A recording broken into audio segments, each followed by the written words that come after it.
বন্ধুরা, আজ আমরা দেখব যে কিভাবে অতি সহজে পালং পনির তৈরি করা। পালং পনির বানানোর জন্য আমি এখানে 1 লিটার জল গরম করতে বসিয়েছি। জল গরম হয়ে গেলে এর মধ্যে পালং শাক দিয়ে দেবো। আমি এখানে 500 গ্রাম পালং শাক নিয়েছি। এটা আমি ভালোভাবে জলে ধুয়ে নিয়েছি। জল গরম হয়ে গেছে, আমি এখানে শাকটা দিয়ে দেবো আর এখানে হাফ চামচ নুন দিয়ে দিয়েছি। এটাকে 1 মিনিটের মতো গরম জলে সেদ্ধ করে নেব।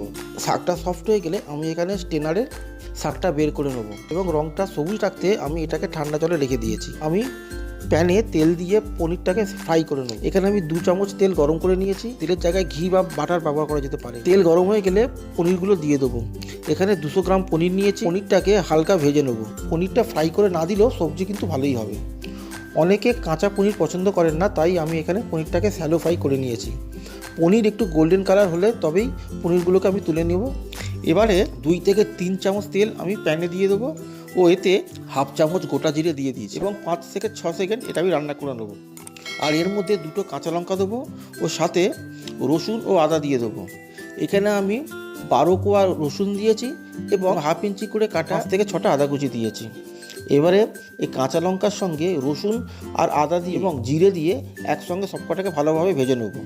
আর কিছুক্ষণ ভাজা হয়ে গেলে এর মধ্যে আমি একটা টমেটো আর কুচো করে কাটা একটা পেঁয়াজ আমি একসঙ্গে দিয়ে দেবো আর একটু ফ্রাই করে নেব। এটা আমরা 3 থেকে 4 মিনিট মিডিয়াম ফ্লেমে রান্না করে নেব, যতক্ষণ না পর্যন্ত এই পেঁয়াজ ও টমেটো একটু সফট না হয়ে যায়। এর মধ্যে একটু নুন দেওয়া যেতে পারে। এবারে গ্যাস বন্ধ করে দেবো ও এটাকে ঠান্ডা করে নেব। ঠান্ডা হয়ে গেলে আমরা একটা পেস্ট বানিয়ে নেবো। এখানে পালংয়ের একটা পেস্ট বানিয়ে নেবো। পালং শাকটা এখন মিক্সিতে দিয়ে দেবো। এখানে আমি এটাকে ব্লেন্ড করে নেবো। এখানে আমাদের পালংয়ের পেস্টটা তৈরি হয়ে গেছে। অন্য বাটিতে এটা একটা ঢেলে নেবো। এবার আমরা যে পেঁয়াজ ও টমেটোটা রান্না করে রেখেছি সেটার একটা পেস্ট বানাবো। এবারে পালং পনির রেসিপির ফাইনাল প্রসেসে আমরা যাব। এখানে প্যান গরম করে 4 চামচ সাদা তেল দিয়ে দেবো এবং এতে হলুদ দেবো হাফ চামচ ও ছোটো 1 চামচ লঙ্কা গুঁড়ো দেবো ও ভালোভাবে মিক্স হয়ে গেলে পেঁয়াজ ও টমেটো পেস্টটা দিয়ে দেবো এর মধ্যে ও ভালো করে মিশিয়ে নেবো।